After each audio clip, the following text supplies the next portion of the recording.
Hallelujah. വളരെ വലിയ ആനന്ദത്തോടെയാണ് കർത്താവിൻ്റെ വചനവുമായി നിങ്ങളുടെ ഒപ്പമായിരിക്കുന്നത്. മഹത്വത്തിൻ സാന്നിധ്യം എന്ന ഈ ആത്മീയ ശുശ്രൂഷയിലേക്ക് കടന്നു വന്നിരിക്കുന്ന നിങ്ങൾക്കെല്ലാവർക്കും നമ്മുടെ കർത്താവായ യേശു ക്രിസ്തുവിൻ്റെ സ്നേഹവും സമാധാനവും ആശംസിക്കുകയാണ്.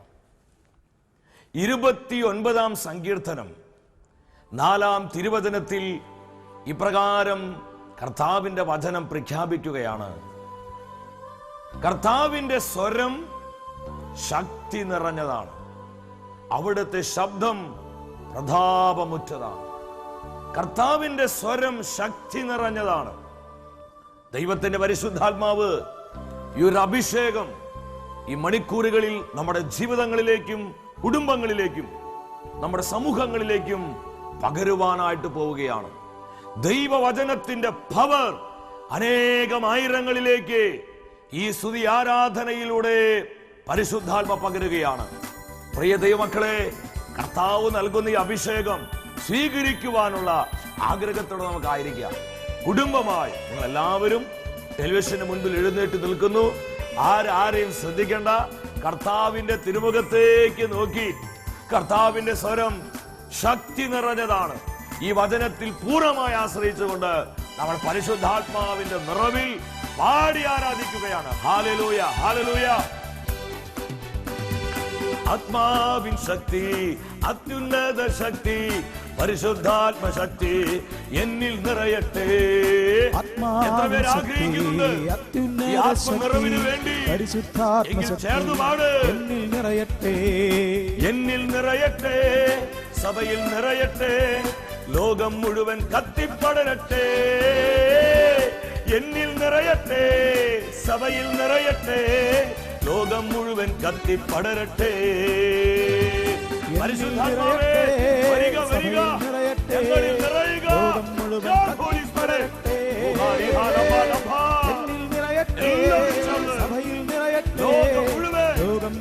കത്തിപ്പടരട്ടെ. ആദിമസഭയിൽ നിറഞ്ഞ പോലെ അഭിഷേക കാറ്റായി വീശണമേ. ആദിമസഭയിൽ ലോക ജനതകളെ, എല്ലാ ഭൂഖണ്ഡങ്ങളെ, ഈ പുതിയ തലമുറയുടെ കാറ്റായി വീശുക. പാപശക്തിയെ തകർത്തിടാൻ, ലോകശക്തിയെ തകർത്തിടാൻ അഭിഷേകത്താൽ എന്നെ നിറയ്ക്കണമേ. അഭിഷേകത്താൽ ശക്തിയോടെ കരമടിച്ച് എന്നിൽ നിറയട്ടെ, സഭയിൽ നിറയട്ടെ, ലോകം മുഴുവൻ കത്തിപ്പടരട്ടെ. എന്നിൽ നിറയട്ടെ, സഭയിൽ നിറയട്ടെ, ലോകം മുഴുവൻ കത്തിപ്പടരട്ടെ. പരിശുദ്ധാത്മാവേ, ലോകം മുഴുവൻ കത്തിപ്പടരട്ടെ. എന്നിൽ നിറയട്ടെ, സഭയിൽ നിറയട്ടെ, ലോകം മുഴുവൻ. ഇരുകരങ്ങൾ ഉയർത്തി അടിച്ചു പാടുന്നു. എന്നിൽ നിറയട്ടെ, സഭയിൽ നിറയട്ടെ, ലോകം മുഴുവൻ കത്തിപ്പടരട്ടെ. എന്നിൽ നിറയട്ടെ, സഭയിൽ നിറയട്ടെ, ലോകം മുഴുവൻ കത്തിപ്പടരട്ടെ. അഭിഷേകത്തോടെ പാടുക. എന്നിൽ നിറയട്ടെ, സഭയിൽ നിറയട്ടെ, ലോകം മുഴുവൻ കത്തിപ്പടരട്ടെ. എന്നിൽ നിറയട്ടെ, സഭയിൽ നിറയട്ടെ, ലോകം മുഴുവൻ കത്തിപ്പടരട്ടെ. തിരുസഭ മുഴുവൻ കത്തിപ്പടരട്ടെ. എല്ലാവരും തിരുസഭ മുഴുവൻ കത്തിപ്പടരട്ടെ. ദേശം മുഴുവൻ കത്തിപ്പടരട്ടെ. കുടുംബങ്ങൾ മുഴുവൻ കത്തിപ്പടരട്ടെ. കത്തിപ്പടരട്ടെ, കത്തിപ്പടരട്ടെ, ആത്മാവിൻ അഗ്നി കത്തിപ്പടരട്ടെ. അഗ്നി കത്തട്ടെ. ആത്മാവിൻ അഗ്നി കത്തിപ്പടരട്ടെ. ആത്മാവിൻ അഗ്നി കത്തിപ്പടരട്ടെ.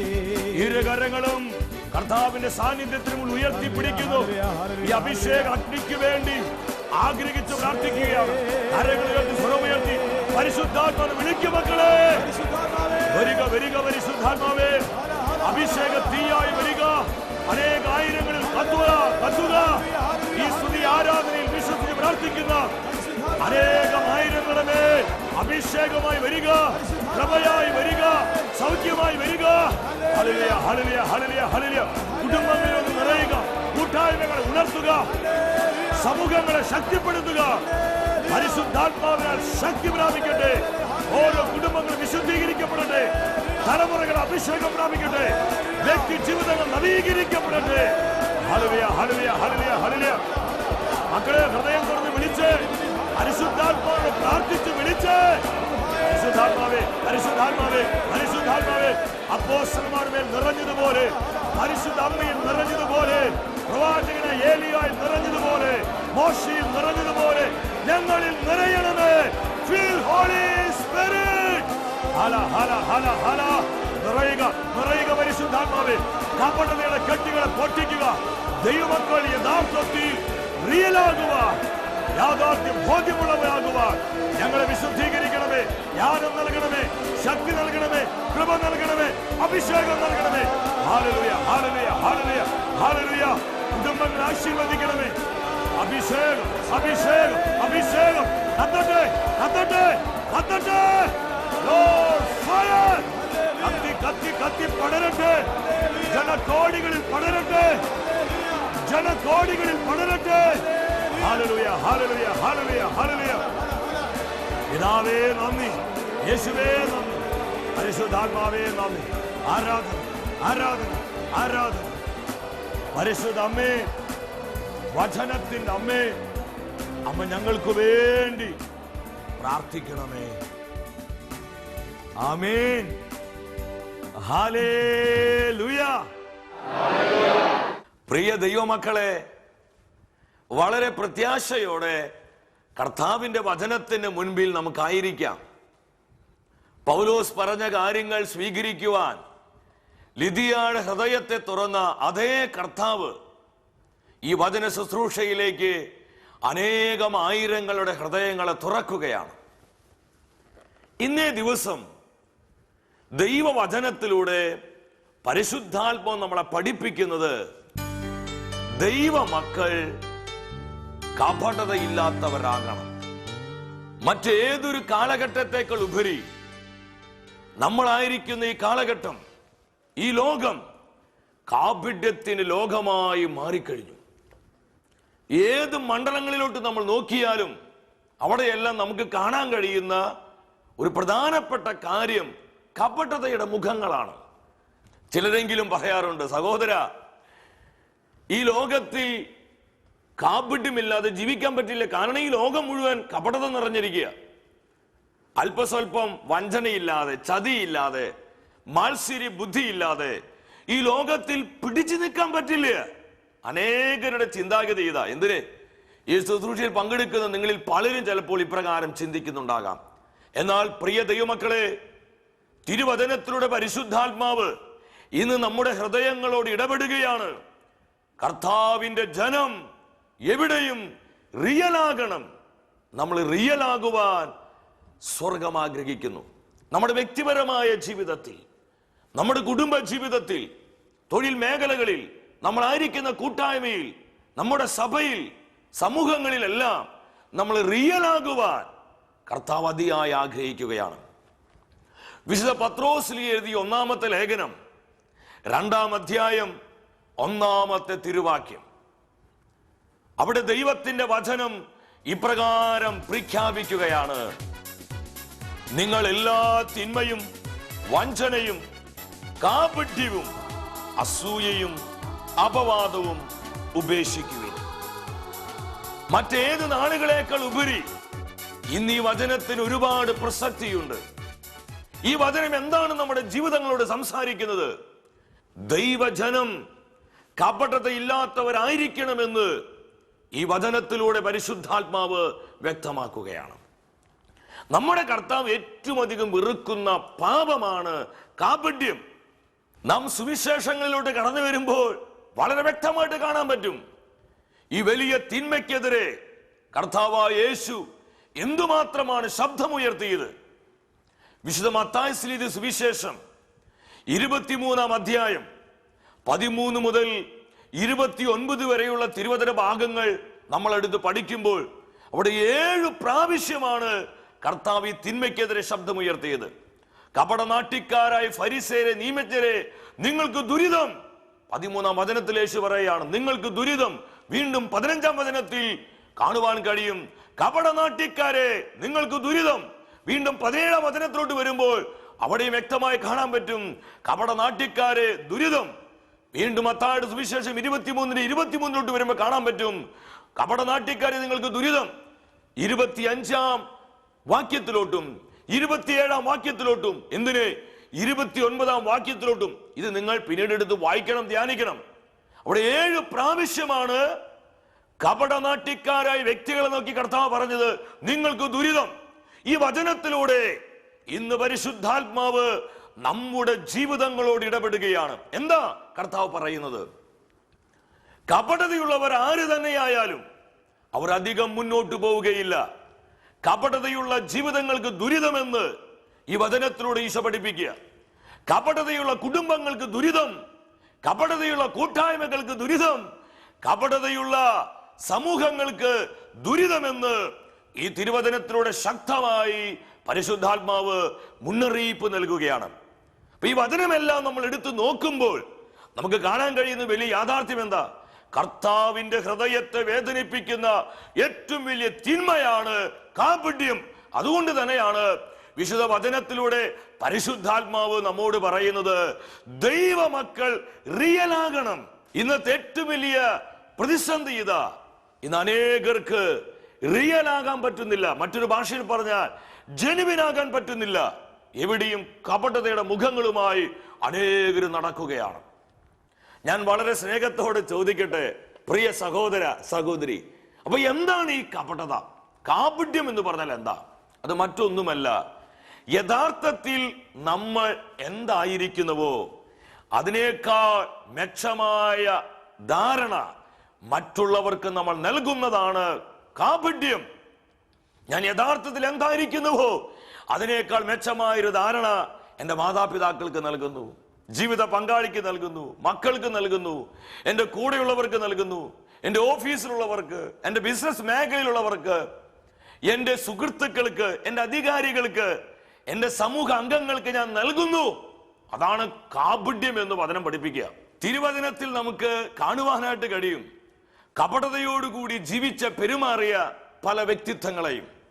ഉൽപ്പത്തിയുടെ പുസ്തകം 4-ാം അധ്യായം 8-ാം വചനത്തിലോട്ട് വരുമ്പോൾ അവിടെ ഒരു വ്യക്തിയെ നമുക്ക് കാണാം, കായേൻ. എന്താണ് ഈ വചനം നമ്മോട് പറയുന്നത്? ഒരു ദിവസം കായേൻ തന്റെ സഹോദരൻ ആബേലിനോട് പറഞ്ഞു, നമുക്ക് വയലിലേക്ക് പോകാം, നമുക്ക് വയലിലേക്ക് പോകാം.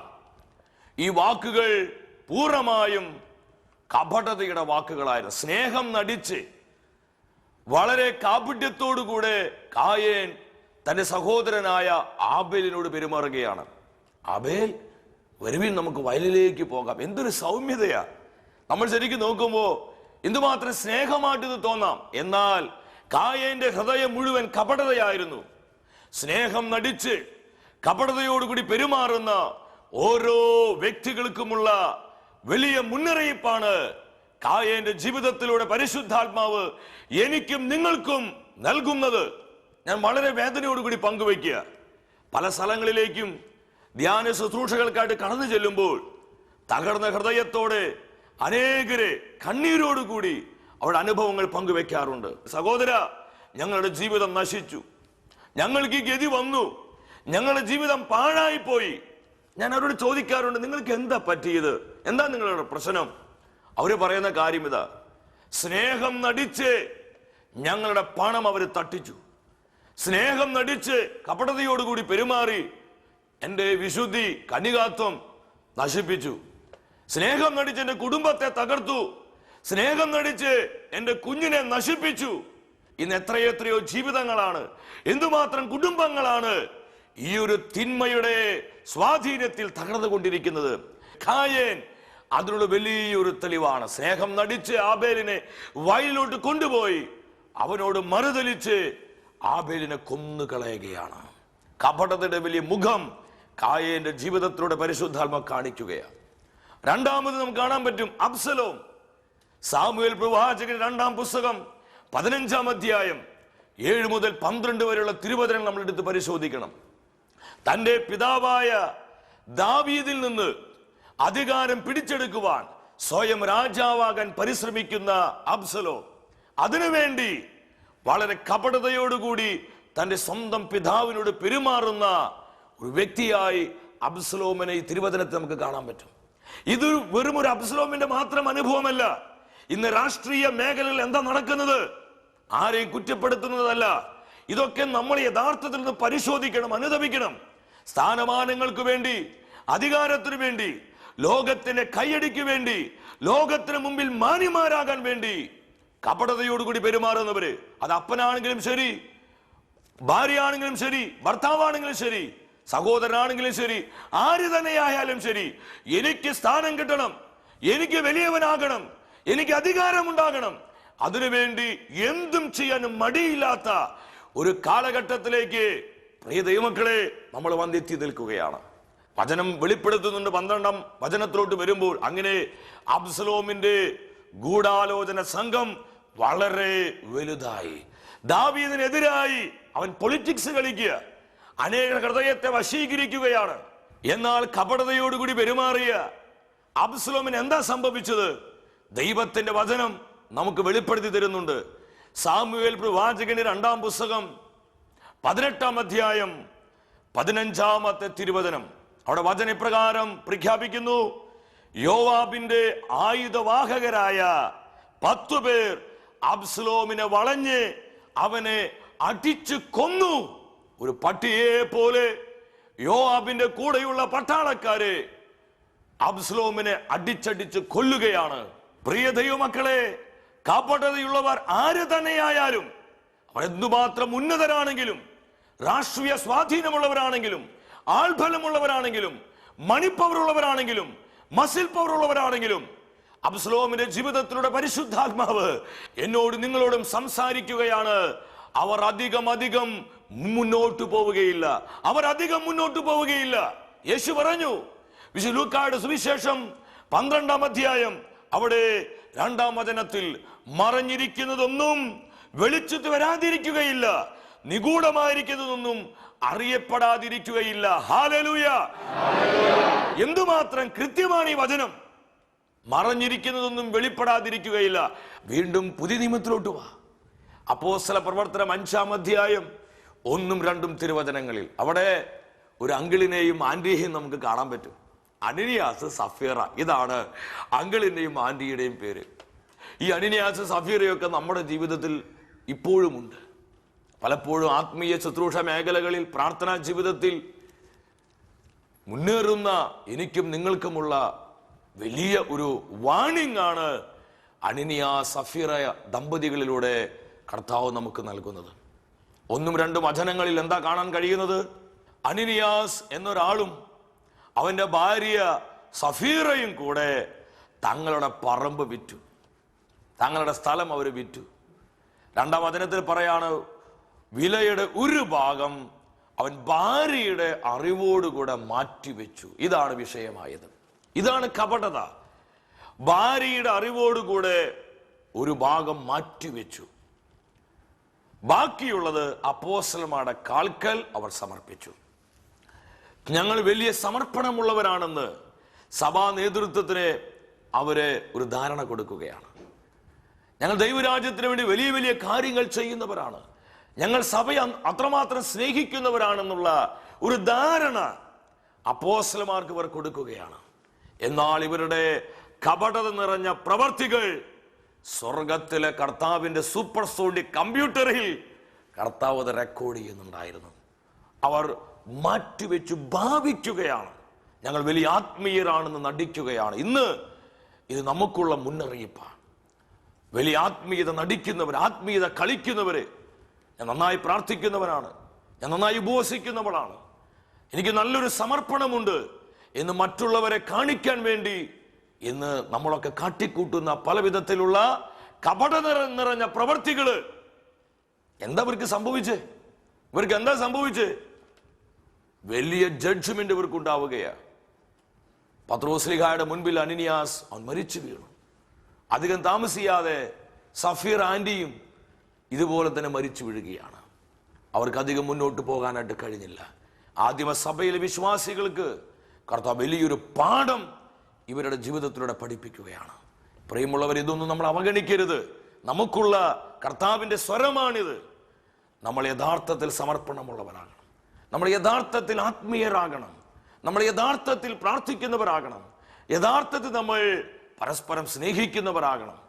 ഈ തലങ്ങളിലെല്ലാം കപടതയുടെ മുഖങ്ങൾ ഉണ്ടെങ്കിൽ അതെല്ലാം വലിച്ചെറിഞ്ഞ് യഥാർത്ഥത്തിൽ നമ്മൾ റിയൽ ആകാൻ വേണ്ടി ആഗ്രഹിക്കണം. എനിക്ക് പഴയ നിയമത്തിൽ പ്രത്യേകിച്ച് പൂർവ്വ ജോസഫിനെ ഭയങ്കര ഇഷ്ടമാണ്. പൂർവ്വ ജോസഫിന്റെ ഏറ്റവും വലിയ പ്രത്യേകത അവൻ റിയൽ ആയിരുന്നു എന്നുള്ളതാണ്. ഈ കാലഘട്ടത്തിൽ സഭാമക്കളായ നമുക്ക് പൂർവ്വ ജോസഫ് വലിയൊരു വെല്ലുവിളിയാണ്.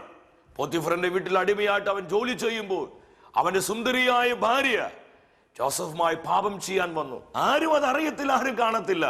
എന്നാൽ ആ സ്ത്രീയുടെ മുൻപിൽ ജോസഫ് റിയൽ ആവുകയും യഥാർത്ഥ ദൈവ പൈതലായവൻ നിലകൊള്ളുകയാ.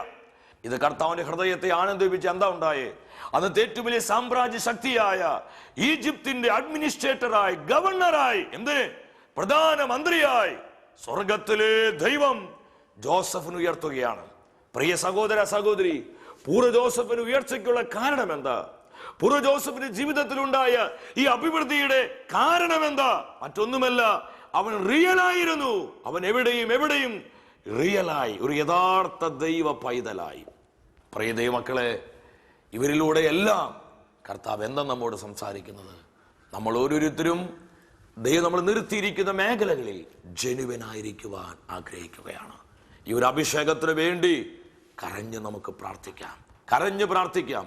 നമ്മുടെ കുഞ്ഞുങ്ങളിൽ, തലമുറയിൽ, കുടുംബങ്ങളിൽ, നമ്മളായിരിക്കുന്ന കൂട്ടായ്മയിൽ, നമ്മുടെ സമൂഹങ്ങളിലെല്ലാം കർത്താവിൻ്റെ ഈ അഭിഷേകം നിറഞ്ഞു കവിയട്ടെ. അതിനായി നമുക്ക് നമ്മെ തന്നെ ഒരുക്കാം. ഒരു പരിപൂർണ സമർപ്പണത്തോടെ നമ്മുടെ ജീവിതങ്ങളെ കർത്താവിനെ ഏൽപ്പിക്കാം. ദൈവം നമ്മെല്ലാവരെയും സമൃദ്ധമായി അനുഗ്രഹിക്കട്ടെ. നിത്യസ്നേഹത്താൽ എന്നെ സ്നേഹിച്ചു, നിത്യസ്നേഹത്താൽ എന്നെ സ്നേഹിച്ചു.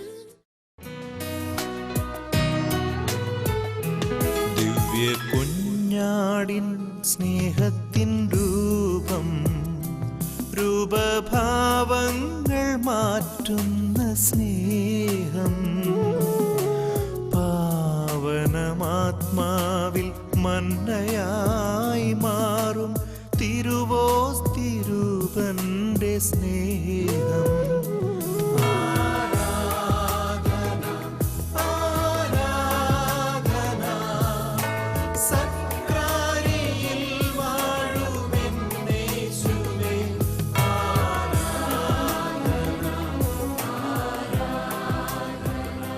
പരമപരിശുദ്ധനായ ദൈവം ദിവ്യകാരുണ്യമായി നമ്മുടെ മധ്യേ കടന്നു വന്നിരിക്കുകയാണ്. പ്രിയ ദൈവമക്കളെ, തിരുവചനത്തിലൂടെ പരിശുദ്ധാത്മാവ് നമ്മുടെ ജീവിതങ്ങളോട് സംസാരിച്ചു. നമ്മുടെ ജീവിതത്തിന്റെ സകല കപടതകളെയും കാപട്യത്തിന്റെ എല്ലാ മുഖങ്ങളെയും കർത്താവിന്റെ കരങ്ങളിലേക്ക് സമർപ്പിക്കാം. പ്രിയ ദൈവമക്കളെ, ഇരുകരങ്ങളും തിരുവോസ്തിരൂപനായ യേശുവിന്റെ തിരുമുൻപിലേക്ക് നമുക്ക് യാചനാപുറം നീട്ടിപ്പിടിക്കാം. ഈ സമയം അനേകം ജീവിതങ്ങളിലേക്ക് കർത്താവിന്റെ കൃപ കടന്നു വരുന്ന സമയം. നമ്മുടെ ജീവിതം നേരുള്ളതായി മാറണം. ഒരു സുതാര്യതയിലേക്ക് നമ്മളെല്ലാം വരുവാൻ ഈ ആരാധനയിലൂടെ കർത്താവ് ആഗ്രഹിക്കുകയാണ്. ദൈവമക്കളെ, കരങ്ങൾ ഉയർത്തി നിലവിളിച്ചു പ്രാർത്ഥിക്കേ. കർത്താവേ, യാഥാർത്ഥ്യബോധമുള്ളവരാകുവാൻ, ഞങ്ങൾ എന്താണോ അപ്രകാരമായി ജീവിക്കുവാൻ, ദൈവഹിതപ്രകാരം ജീവിക്കുവാൻ, വിശുദ്ധിയോടെ ജീവിക്കുവാൻ, വിശ്വസ്തയോടെ ജീവിക്കുവാൻ, പരസ്പരമുള്ള സ്നേഹത്തിന്റെ കൂട്ടായ്മയിൽ ഞങ്ങൾ മുന്നേറുവാനുള്ള അഭിഷേകം ഈ ആരാധനയോട് ഞങ്ങളിലേക്ക് പകരണമേ. പ്രാർത്ഥിച്ച് കരങ്ങൾ ഉയർത്തി, സ്വരമുയർത്തി പരിശുദ്ധാത്മാവിനെ വിളിക്കേ. Come Holy Spirit. Hallelujah, hallelujah, hallelujah.